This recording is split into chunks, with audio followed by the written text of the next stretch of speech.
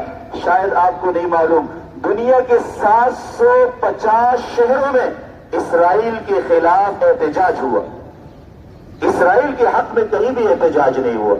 جو امریکہ اسرائیل کا ساتھ دے رہا ہے، جو برطانیہ اسرائیل کا ساتھ دے رہا ہے، اسی امریکہ کے اندر امریکی لوگ اسرائیل کے خلاف احتجاج کر رہے ہیں، اسی برطانیہ کے اندر اسرائیل کے خلاف احتجاج کر رہے ہیں۔ اور بڑی گہرائی کی بات بتا دوں آپ کو، امریکہ کے اندر 1 لاکھ یہودیوں نے احتجاج کیا، ان سے پوچھا آپ کس بات کے احتجاج کر رہے ہیں؟ کہ ہم اسرائیل کے خلاف احتجاج کر رہے ہیں، اس لیے کہ یہ یہود کے نام سے یہ لوگوں پر ظلم کر رہے ہیں، اور یہود کے مذہب کے مطابق بھی مسلمانوں پر ظلم کرنے کی یا کسی بھی قوم پر ظلم کرنے کی اجازت نہیں۔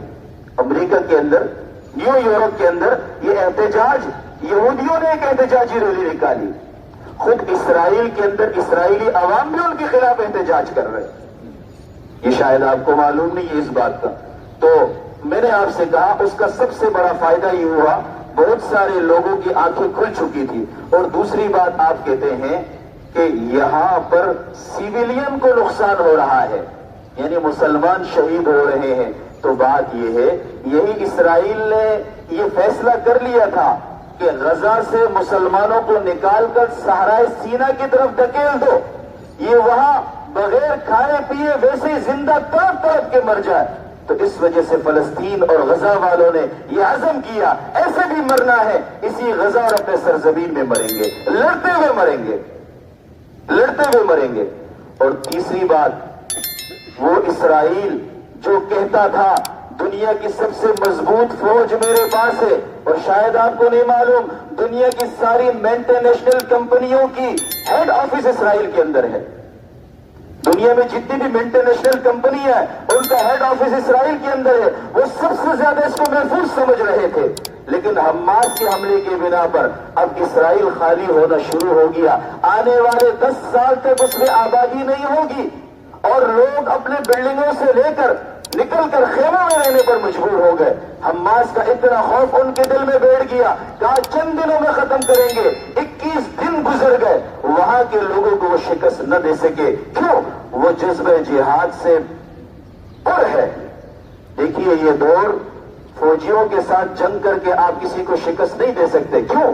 فوجی جو دنیا بھر کی فوجی ہے وہ ڈالروں پر لڑتے ہیں، وہ ریال پر لڑتے ہیں، وہ کرایہ پر لڑتے ہیں۔ جو مجاہد ہوتا ہے وہ اللہ کی رضا کے لیے لڑتا ہے۔ اسی وجہ سے اللہ نے مجاہدین کو افغانستان میں بھی فتح دیا۔ اللہ کی ذات پر بھروسہ کر کر ہم کہتے ہیں انشاءاللہ فلسطین میں بھی اللہ ان کو فتح دیں گے۔ یہ ڈالروں کے لیے لڑنے والے نہیں ہیں، اللہ کی رضا کے لیے لڑنے والے ہیں۔ وآخر دعوانا ان الحمد للہ رب العالمین۔